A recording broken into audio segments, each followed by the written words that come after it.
Care അക്കാഡമിയിലേക്ക് എല്ലാവർക്കും ഒരിക്കൽ കൂടി സ്വാഗതം. ഇന്ന് 24/1/2026 ഫീമെയിൽ അസിസ്റ്റന്റ് പ്രിസൺ ഓഫീസർ തസ്തികയിലേക്കുള്ള പരീക്ഷ 1:30 PM ടു 3:20 PM വരെ പരീക്ഷ ആയിരുന്നു. ഇന്നത്തെ ദിവസത്തെ പരീക്ഷയായിരുന്നു. വളരെ പ്രധാനപ്പെട്ട ഒരു പരീക്ഷയായിരുന്നു. ധാരാളം ഉദ്യോഗാർത്ഥികൾ അതിനു വേണ്ടിയിട്ട് തയ്യാറെടുത്ത ഒരു പരീക്ഷയായിരുന്നു. 316/2025 അത് 3694 പേരാണ് അതിൽ പരീക്ഷ കൺഫർമേഷൻ കൊടുത്ത് പരീക്ഷ എഴുതാൻ വേണ്ടിയിട്ട് തയ്യാറെടുത്തത്.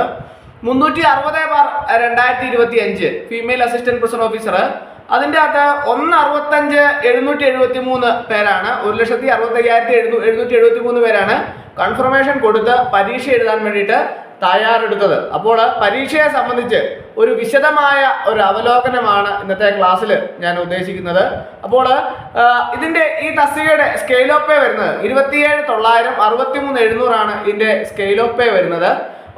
ഒഴിവുകൾ, ധാരാളം ഒഴിവുകൾ പ്രതീക്ഷിക്കാം. കാരണം ആൻറ്റിസിപ്പേറ്റഡ് വേക്കൻസിയാണ്. അതുകൊണ്ട് തന്നെ ധാരാളം ഒഴിവുകൾ ഇവിടെ പ്രതീക്ഷിക്കാവുന്ന ഒരു തസ്തികയാണ് female assistant prison officer. State wide ആണ്. കേരളത്തിൽ എല്ലാ ജില്ലകളിലും ധാരാളം ഒഴിവുകൾ ഉണ്ടാവാം. അതുകൊണ്ട് തന്നെയാണ് ഒഴിവുകൾ കൃത്യമായിട്ട് നിർണ്ണയിക്കപ്പെട്ടിട്ടില്ല. അതുകൊണ്ട് തന്നെയാണ് ആൻറ്റിസിപ്പേറ്റഡ് വേക്കൻസി എന്ന് കൊടുത്തിട്ടുള്ളത്. അപ്പോൾ ഇതിൻ്റെ പരീക്ഷയെ സംബന്ധിച്ച് ഇന്നത്തെ പരീക്ഷ ഉദ്യോഗാർത്ഥികളെ സംബന്ധിച്ചിടത്തോളം സ്പെഷ്യൽ ടോപ്പിക്സ് ആദ്യം നോക്കാം. സ്പെഷ്യൽ ടോപ്പിക്സിൽ നിന്ന് വളരെ ഉയർന്ന നിലവാരമുള്ള ചോദ്യങ്ങളാണ് പരീക്ഷയ്ക്ക് ഉണ്ടായിരുന്നത്. ഞാൻ ക്ലാസ്സുകൾ ഓൾറെഡി എടുത്തിട്ടുണ്ടായിരുന്നു. അത് കൂടാതെ അത് പ്ലേലിസ്റ്റ് അപ്ഡേറ്റ് ചെയ്തിട്ടുണ്ടായിരുന്നു. അതുപോലെ തന്നെ പ്രീവിയസ് ചോദ്യങ്ങൾ ഒക്കെ തന്നെ നമ്മൾ ഡിസ്കസ് ചെയ്ത ഒരു സാഹചര്യം ഉണ്ടായിരുന്നു. അതുകൊണ്ട് തന്നെ പ്രീവിയസ് ചോദ്യങ്ങളിൽ നിന്നൊക്കെ സ്പെഷ്യൽ ടോപ്പിക്സിൽ നിന്ന് ചോദ്യങ്ങൾ ധാരാളം ഉണ്ടായിരുന്നു. അതുപോലെ തന്നെ നല്ല ഉയർന്ന നിലവാരമുള്ള ചോദ്യങ്ങളായിരുന്നു പരീക്ഷയ്ക്ക് ഉണ്ടായിരുന്നത്.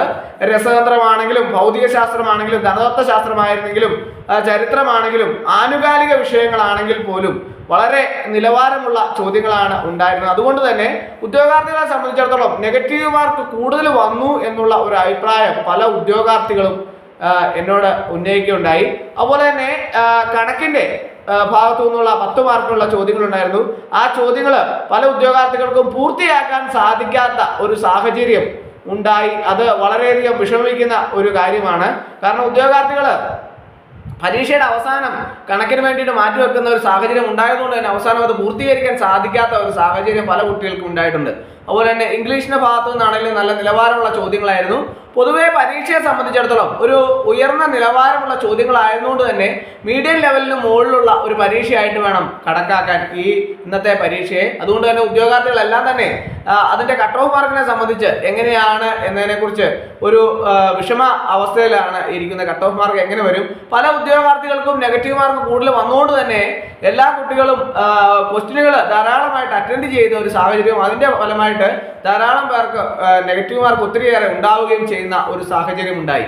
അപ്പോൾ അങ്ങനെ വന്ന ഒരു സാഹചര്യത്തിൽ ഇതിൻ്റെ കട്ട് ഓഫ് മാർക്കിനെ സംബന്ധിച്ച് പല ഉദ്യോഗാർത്ഥികളും ഒരു ആശങ്ക ഉണർത്തി. അപ്പോൾ 55 മാർക്കിനും 60 മാർക്കിനും ഇടയ്ക്ക് ഒരു കട്ട് ഓഫ് മാർക്ക് വരുമെന്നുള്ള ഒരു പ്രതീക്ഷയിലാണ് ഈ പരീക്ഷയുടെ വിലയിരുത്തലിൽ നിന്ന് നമുക്ക് മനസ്സിലാക്കാൻ സാധിക്കുന്നത്.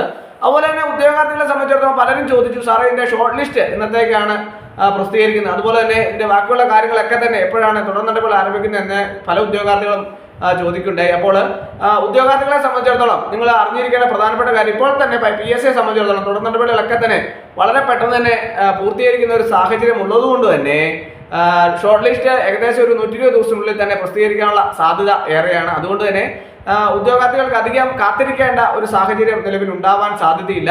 അതുപോലെ തന്നെ ഉദ്യോഗാർത്ഥികളെ സംബന്ധിച്ചിടത്തോളം അഡ്വൈസും കാര്യങ്ങളൊക്കെ തന്നെയാണെങ്കിൽ പോലും വളരെ പെട്ടെന്ന് തന്നെ അധികം താമസം ഉണ്ടാകാതെ തന്നെ കാര്യങ്ങളൊക്കെ പെട്ടെന്ന് തന്നെ പൂർത്തീകരിക്കുന്ന ഒരു സാഹചര്യം PSCയുടെ ഭാഗത്തുനിന്ന് ഉണ്ടാകുന്നതുകൊണ്ട് തന്നെ ഉദ്യോഗാർത്ഥികളെല്ലാം തന്നെ ഈ വർഷം തന്നെ ഈ ഫീമെയിൽ അസിസ്റ്റന്റ് പ്രിസൺ ഓഫീസർ എന്ന തസ്തികയിലേക്കുള്ള ജോലി അഡ്വൈസും അപ്പോയിൻമെന്റ് ഓർഡറൊക്കെ കിട്ടാവുന്ന ഒരു സാഹചര്യം ഉണ്ടാവുന്ന രീതിയിൽ വളരെ എളുപ്പത്തിൽ കാര്യങ്ങളൊക്കെ നടപടികൾ പൂർത്തീകരിക്കുന്ന ഒരു കാര്യങ്ങളാണ് PSCയുടെ ഭാഗത്തുനിന്ന് ഉണ്ടാകുന്നത്.